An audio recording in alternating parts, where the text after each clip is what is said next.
Hello student, आज की class हमारी कंस्ट्रक्शन मैनेजमेंट की है। आज हम लोग ऑब्जेक्टिव क्वेश्चंस देखने वाले हैं चैप्टर नंबर 1 का।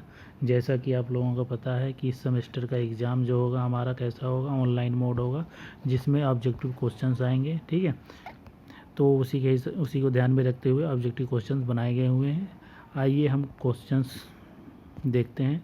सबसे पहला क्वेश्चन हमारा है, कौन सा क्वेश्चन है? निर्माण उद्योग का वर्गीकरण निम्न में से किस आधार पर किया गया है?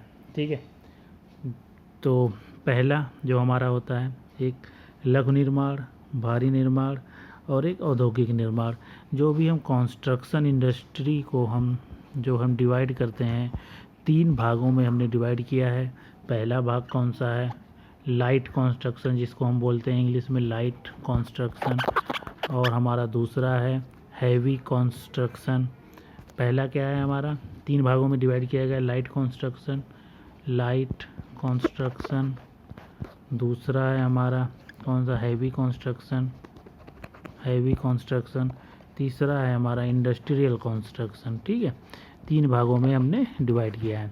तो यहाँ पे अब हमारा कौन सा ऑप्शन सही होगा? तो यहाँ पे हमारा ऑप्शन नंबर डी सही हो जाएगा, ऑल ऑफ द अबव। ठीक है, लघु निर्माण, भारी निर्माण और औद्योगिक निर्माण, यहाँ पे तीनों ऑप्शन हमारे राइट हैं। ठीक है, अब हम दूसरे क्वेश्चन की तरफ बढ़ते हैं।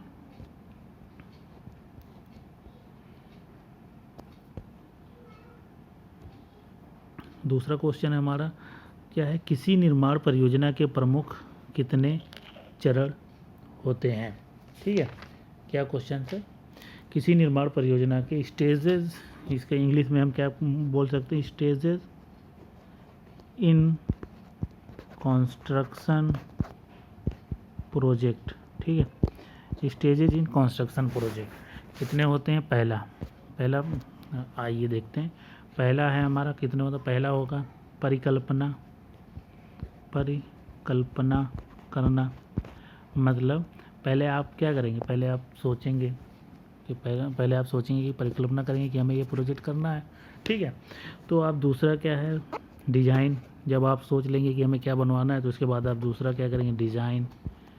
डिज़ाइन। ठीक है, और फिर हमारा तीसरा क्या है? सी है हमारा पर रियलाइजेशंस। तो उसको आप काम को जो भी आपको पूरा करेंगे, रियलाइजेशंस बोलते हैं। आइए इसको हम हिंदी में देख लेते हैं। पहला है हमारा क्या है? परिकल्पना।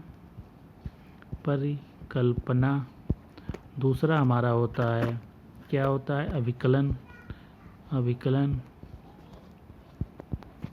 अभिकलन। तीसरा हमारा होता है समापन। ठीक है, समापन।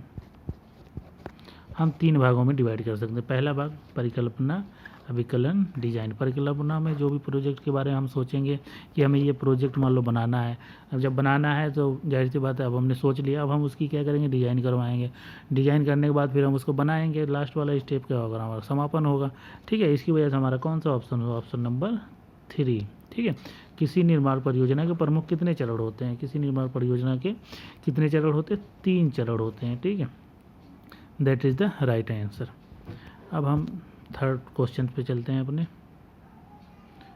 थर्ड क्वेश्चन हमारा है, किसी निर्माण परियोजना में विस्तृत एस्टीमेट किस चरण में बनाया जाता है? किसी निर्माण परियोजना में विस्तृत एस्टीमेट किस चरण में बनाया जाता है? तो कौन से चरण में बनाया जाता है? किसी निर्माण परियोजना में विस्तृत एस्टीमेट किस चरण में बनाया जाता है? जब हम उसका क्या करते हैं? परिकल्पना करते हैं या सोचते हैं, उसी में हम क्या करते हैं? उसका विस्तृत एस्टीमेट बनाते हैं। तो यहाँ पर जो है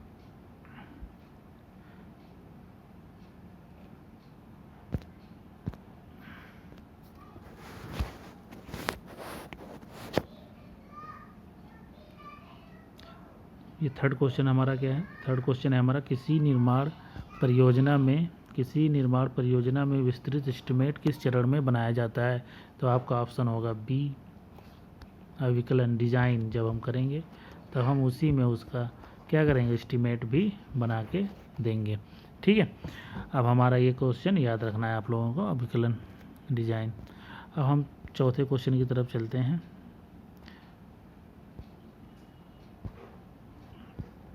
चौथा क्वेश्चन हमारा है निर्माण उद्योग क्या है, निर्माण उद्योग में 5M का नियम किस लिए प्रयोग किया जाता है। जो निर्माण उद्योग में हमने जो क्लास लिया था आप लोगों का, उसमें हमने ये 5M के बारे में पूरा क्लासेज हमारी पड़ी हुई हैं, उस पर आप लोग यूट्यूब पे जाके देख सकते हैं। 5M जो होता है उसको हम किस लिए यूज करते हैं। उसका 5M का मतलब होता है जो भी आवश्यक संसाधनों के लिए हम यूज करते हैं। जैसे कि 5M का मतलब आप लोग देख लीजिए क्या होता है। 5M का यहाँ पे क्या मतलब है, आइए देखते हैं। पहला हमारा है 5M का यूज किया जाता है निर्माण आवश्यक संसाधनों के लिए। रिक्वायरमेंट्स ऑफ क्या क्या रिक्वायरमेंट चाहिए हमें प्रोजेक्ट को कंप्लीट करने के लिए। पहला यहाँ पे 5M का मतलब क्या है, 5 बार M है। एक M का क्या मतलब होगा, यहाँ पहले M का मनी, ठीक है, मनी का मतलब पैसा या पूंजी कह सकते हो। दूसरा होगा आपका मटेरियल, और आपका तीसरा होगा मशीनरी, और हमारा चौथा होगा मैन पावर, और हमारा पांचवा होगा मैनेजमेंट। ठीक है, कितने होते हैं 5M का क्या मतलब होता है। 5M किसी निर्माण उद्योग में 5M का नियम किस 5M का नियम किस लिए प्रयोग होता है, किस लिए प्रयोग होता है, आवश्यक संसाधनों के लिए प्रयोग होता है। ठीक है, आवश्यक संसाधनों के लिए प्रयोग होता है, आकलन के लिए नहीं होगा, इसके लिए होगा। और आपका थर्ड ऑप्शन क्या है, निर्माण प्रबंधन के लिए नहीं होगा। तो किसके लिए होगा, सिर्फ आवश्यक संसाधनों के लिए होगा। किसके लिए, आवश्यक संसाधनों के लिए होगा। जो भी प्रोजेक्ट की जो भी रिक्वायरमेंट होगी उसके लिए 5M का यूज होगा। ठीक है, अब हम नेक्स्ट क्वेश्चन पे चलते हैं। अब यहाँ पे देखो 5M, अभी हमने आपको इससे पिछले क्वेश्चन में हमने आपको बताया था 5M का क्या मतलब होता है, क्या मतलब होगा।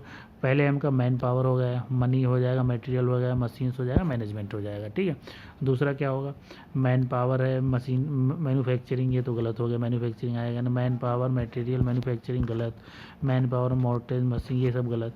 तो सही कौन सा होगा, यही होगा ना, हमें बताया था 5M मैन पावर होगा, पहले M का मैन पावर, मनी होगा, मटेरियल होगा, मशीनरी होगा, मैनेजमेंट होगा। 5M का यूज़ क्यों करते हैं, इसलिए यूज करते हैं कि रिक्वायरमेंट ऑफ द रिसोर्सेज की कितनी रिक्वायरमेंट्स होंगी हमारे प्रोजेक्ट के लिए। ठीक है, यहाँ पे पाँचवें का आंसर क्या होगा हमारा ए। ठीक है, अब हम चलते हैं अपने छठे क्वेश्चन की तरफ।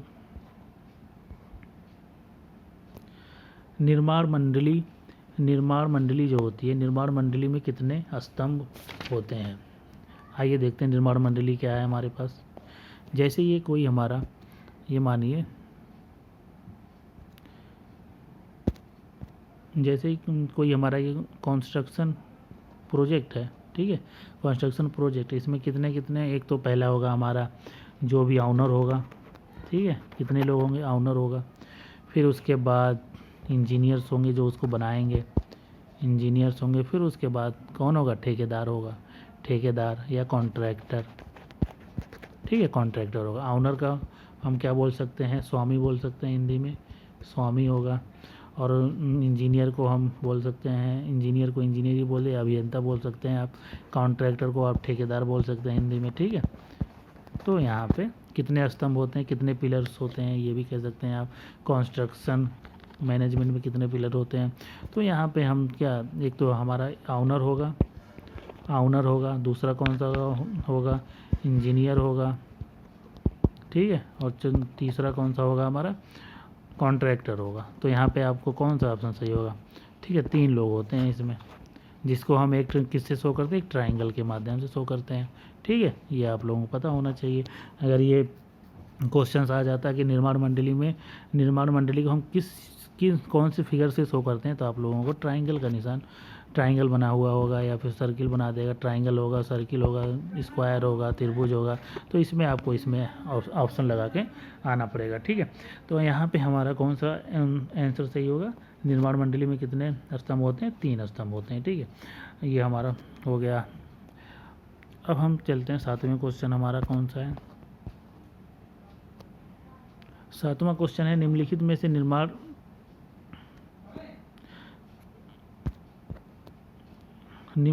निर्माण कार्य में आने वाले संभावित बाधाएं कौन कौन सी होती हैं? जो भी अगर हम मान लीजिए कोई कंस्ट्रक्शन प्रोजेक्ट कर रहे हैं उसमें कौन कौन सी दिक्कतें आ सकती हैं, बाधाएं कौन कौन सी आ सकती हैं? एक तो प्राकृतिक आपदाएं होती हैं, मतलब मौसम ख़राब हो या बारिश हो रही है या वहाँ पे क्या हो गया, कोई प्राकृतिक आपदा आ गई, जैसे लैंडस्लाइड हो गई या आपका भूकंप आ गया, ये सब चीज़ें आ गई। इंजीनियर जो वहाँ पे हमने इंजीनियर को जो अपॉइंटमेंट किया वो इंजीनियर अनुभवहीन है, उसको मतलब पहले कहीं काम नहीं किया हुआ, ज़्यादा अच्छे से काम को संभाल नहीं पा रहा या कर नहीं पा रहा, यंत्रों का अभाव, जो वहाँ पे मशीनरी यूज हो रही हैं कंस्ट्रक्शन मैनेज प्रोजेक्ट में उसके बारे में न जानकारी होना। तो इन तीनों चीज़ें ही क्या होंगी? हमारी सही होंगी। तो यहाँ पे आंसर कौन सा होगा हमारा? यहाँ ऑल ऑफ द अबव होगा। ठीक है, तो ये हमारा 7वें क्वेश्चन का आंसर है। अब हम 8वें क्वेश्चन की तरफ चलते हैं। 8वां क्वेश्चन है हमारा निर्माण प्रबंधन के प्रमुख उद्देश्य क्या हैं? जो हमारा निर्माण मैनेजमेंट है उसके प्रमुख उद्देश्य क्या हैं? एक तो परियोजना मितव्ययी हो, ठीक है, होना चाहिए। ठेकेदार का लाभ सर्वोपरि हो, सही है। निर्माण कार्य में गुणवत्ता मानक नहीं होना, निर्माण कार्य में गुणवत्ता प्रमुख उद्देश्य नहीं है। निर्माण कितने हैं? 9। और चौथा क्या है हमारा? देखो, और सी वाला ऑप्शन क्या है? निर्माण कार्य में गुणवत्ता मानक नहीं होना। ये तो गलत होगा, जाहिर सी बात। जो हम अगर कंस्ट्रक्शन प्रोजेक्ट हम करा रहे हैं तो उसमें क्या होना चाहिए? निर्माण कार्य जो होगा गुणवत्ता मानक नहीं होगा तो जाहिर सी बात है प्रोजेक्ट हमारा जो भी हम मटेरियल यूज कर रहे हैं अच्छा नहीं होगा, मानक के हिसाब से काम नहीं करें, जो हमारा मैनुअल बोल रहा है IS 456 जो बोलता है, डिज़ाइन के हिसाब से हम काम नहीं कर रहे हैं, तो वहाँ पे ये वाला ऑप्शन क्या होगा हमारा? गलत होगा। मानक के हिसाब से काम होना चाहिए। ठीक है, अगर हम M20 का रेशियो बना रहे हैं तो हमें M20 का यूज करना चाहिए, अगर M25 बना रहे हैं तो M25 का यूज करना चाहिए। मानक जो भी मानक वहाँ पे डिज़ाइन करके आएगा हमको उसी पे डिज़ाइन करना होगा। ठीक है, और यहाँ पे दूसरा ऑप्शन क्या दिख रहा है? ठेकेदार का लाभ सर्वोपरि होना चाहिए। नहीं, ठेकेदार का लाभ जो है बहुत ज़्यादा भी नहीं होना चाहिए और बहुत कम भी नहीं चाहिए, मीडियम होना चाहिए। तो ये भी ऑप्शन हमारा क्या है? गलत है।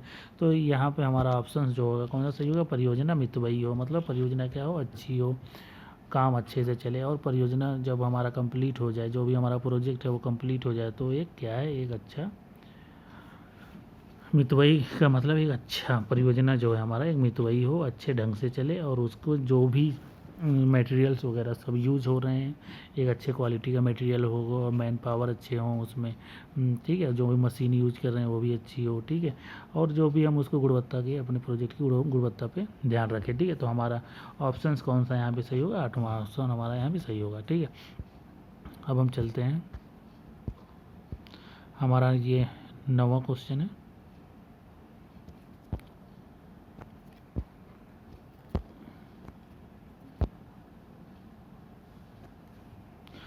नवा क्वेश्चन क्या कह रहा है?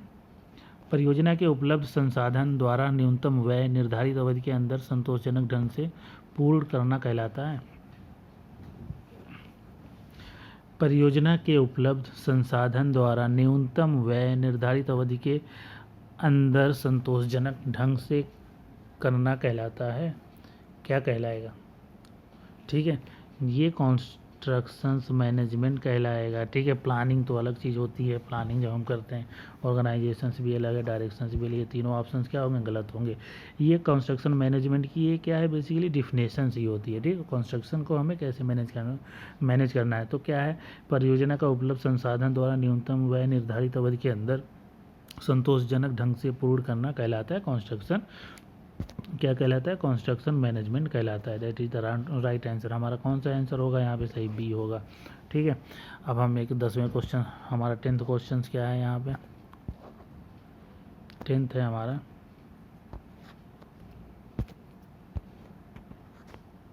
10वां क्वेश्चन है हमारा, CPM का अर्थ होता है। CPM का क्या अर्थ होता है? क्रिटिकल पार्ट मैनेजमेंट गलत, क्रिटिकल पाथ मैनेजमेंट गलत, क्रिटिकल लो पोर्शन मैनेजमेंट गलत, क्रिटिकल पाथ मेथड, ठीक है, that is the right critical path method हमारा यहाँ पे कौन सा ऑप्शन सही होगा, क्रिटिकल पाथ मेथड होगा सही, ठीक है। सीपीएम का फुल फॉर्म होता है क्रिटिकल पाथ मेथड। सीपीएम की हमने क्लासेस भी ली हैं, आप लोग वहाँ पे देख सकते हैं, तब जाके आपको पूरा ये मेथड समझ में आएगा, ठीक है। आज हम लोगों ने कितने क्वेश्चंस किए, 10 क्वेश्चंस किए, 10 क्वेश्चन की प्रैक्टिस की। इसको आप लोग एक बार देख लीजिएगा, कोई क्वेश्चंस में डाउट हो तो आप लोग कमेंट करके बताइएगा। आज की क्लास हमारी यहीं पे समाप्त होती है। Okay, thanks. चलिए अब हम 11वें क्वेश्चन की तरफ चलते हैं। क्या है ये 11 हमारा 11 क्वेश्चन।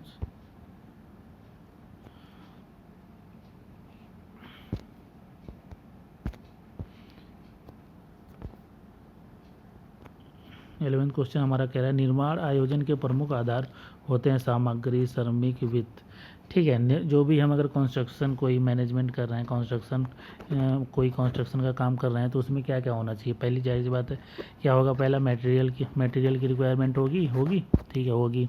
श्रमिक मजदूर चाहिए, उसमें श्रमिक चाहिए, और पैसा चाहिए। पैसा होगा तभी आप काम कराएंगे। जब आपके पास पैसा होगा तब आप काम शुरू कराएंगे। जब पैसा होगा तो मटेरियल लाएंगे। जब मटेरियल आ जाएगा तो क्या हो जाएंगे, मजदूर भी आएंगे, मिस्त्री भी आएंगे, ठीक है। तो इसमें हमारा कौन सा ऑप्शन सही होगा, ऑप्शन नंबर डी, ठीक है। अब हम चलते हैं हमारा 12 क्वेश्चन। अच्छे प्रबंधक के दायित्व होते हैं। एक अच्छा प्रबंधक जो होता है उसके क्या क्या दायित्व होते हैं।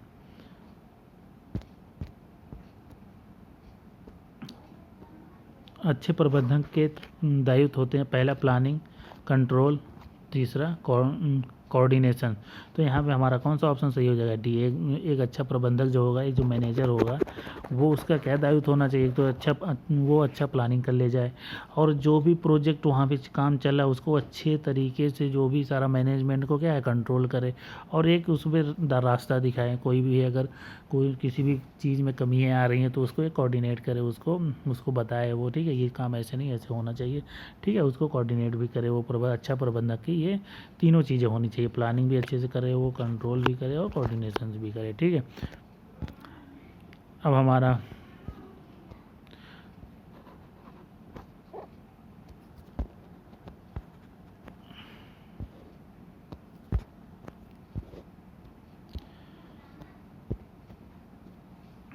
क्या है क्वेश्चन, विभिन्न निर्माण संक्रिया के लिए तर्क संगत व मितव्यय व्यवहारिक क्रम कहलाता है। यहाँ पे संक्रिया का क्या मतलब होता है, संक्रिया को इंग्लिश में क्या बोलते हैं, एक्टिविटी। कौन सी एक्टिविटी चल रही है, जो भी हमारा काम चल रहा है, जैसे प्लास्टर का काम चल रहा है तो उसको हम एक्टिविटी बोलेंगे, ठीक है। या कॉन्क्रीटिंग का काम चल रहा है तो उसको एक्टिविटी बोलेंगे। या पेंटिंग का काम चल रहा है तो हम उसको क्या बोलेंगे, एक्टिविटी बोलेंगे। तो यहाँ पे पहला क्या, कंस्ट्रक्शन मैनेजमेंट, ये कंस्ट्रक्शन प्लानिंग होगा, नहीं होगा। कंस्ट्रक्शन मैनेजमेंट होगा, नहीं होगा, ये तो हमने डिफिनेशन ऊपर पढ़ा था। और इसके बाद हमारा थर्ड है क्या, कंस्ट्रक्शन कंट्रोल या कंस्ट्रक्शन कॉन्ट्रैक्ट। विभिन्न निर्माण संक्रिया के लिए तर्क संगत व मितव्ययी व्यवहारिक क्रम कहलाता है।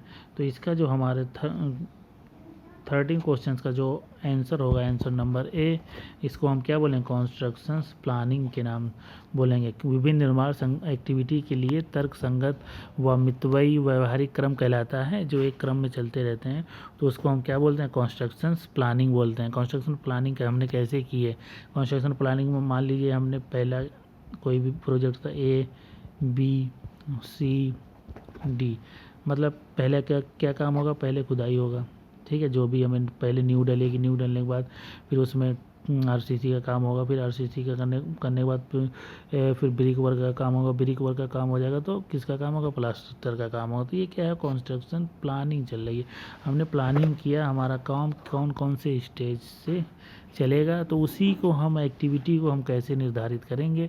तो इसी को निर्धारित करने के लिए हमें क्या है, एक प्लानिंग करनी पड़ेगी। तो उसी प्लानिंग को हम क्या नाम से जानते हैं, कंस्ट्रक्शन प्लानिंग के नाम से जानते हैं, ठीक है, that is the right answer, ठीक है। अब हमारा 14 क्वेश्चन से, धरोहर राशि का उल्लेख किस में होता है, धरोहर राशि, धरोहर राशि का जो उल्लेख होता है वो किस में होता है? धरोहर राशि का मतलब आप यहाँ पे समझिए, जब आप जो भी प्रोजेक्ट आप शुरू कर रहे हैं तो उस प्रोजेक्ट को शुरू करने के लिए आपके पास जो भी आपने टेंडर निकाला, कितने की राशि होगी, कितने का प्रोजेक्ट होगा हमारा, 10 लाख 12 लाख, मान लीजिए 10 लाख का प्रोजेक्ट है, तो इसका राशि का उल्लेख हम सबसे पहले ही करना पड़ता है, प्री टेंडर में ही करना पड़ता है। टेंडर निकालने से पहले हमें बताना होता है कि हमारा प्रोजेक्ट जो होगा इतने कॉस्ट का हमारा प्रोजेक्ट है, ठीक है। पोस्ट वाले में नहीं करेंगे। पोस्ट का मतलब, प्री का मतलब है टेंडर निकालने से पहले, और पोस्ट का मतलब है टेंडर निकालने के बाद, ठीक है। दैट इज़ हमारा यहाँ पे कौन सा ऑप्शन होगा? प्री टेंडरिंग प्लानिंग होगी। तो जैसे मान लीजिए अगर आप कोई प्रोजेक्ट शुरू करने जा रहे हैं, 10 लाख का प्रोजेक्ट है, तो जब आप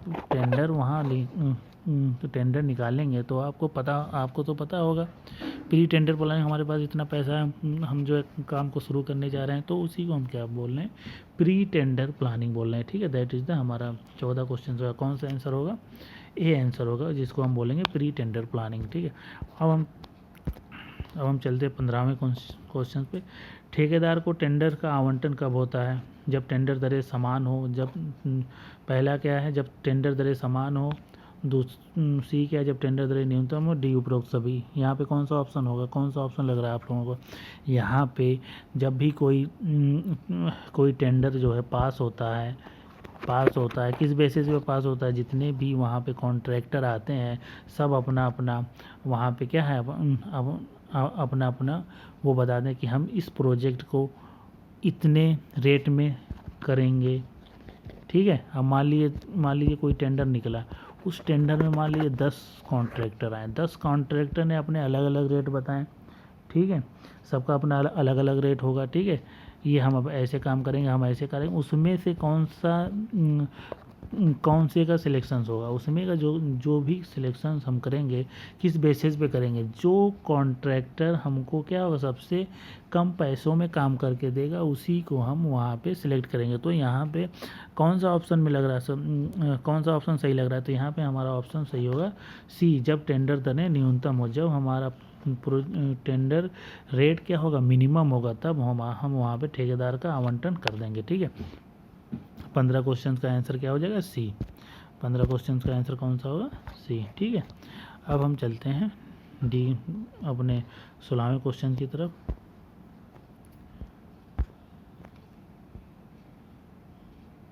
क्या है क्वेश्चन, क्या कह रहे हैं?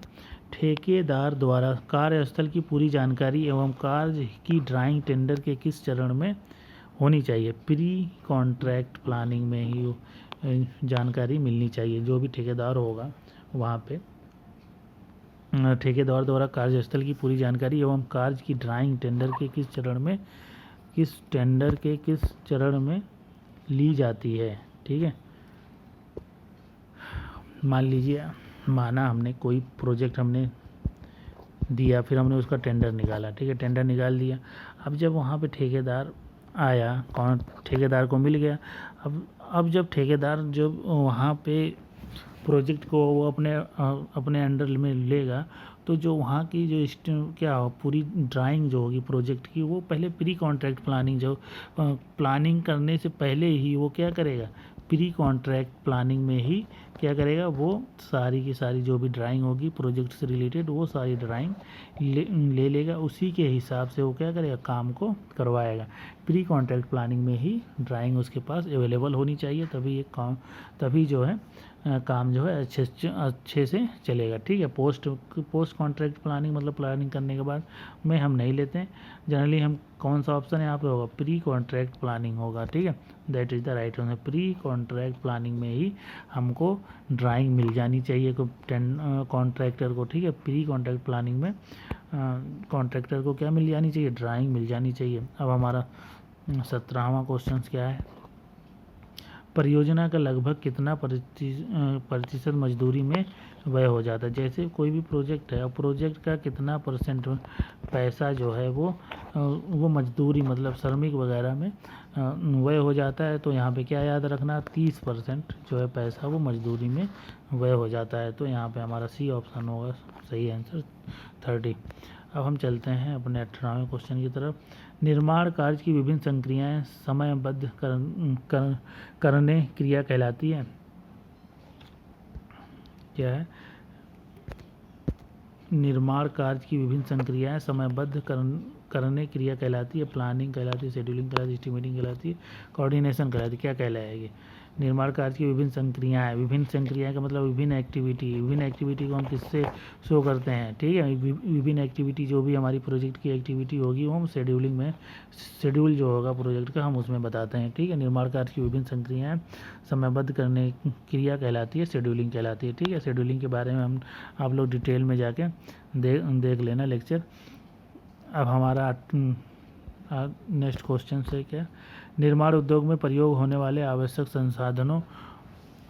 संसाधनों में सबसे मुख्य उपस्कर है, क्या है?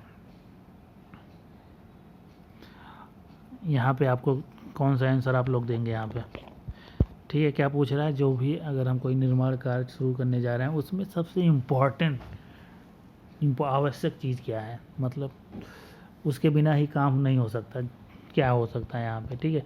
यहाँ पे सबसे आवश्यक चीज़ क्या है? यहाँ पे मनी है।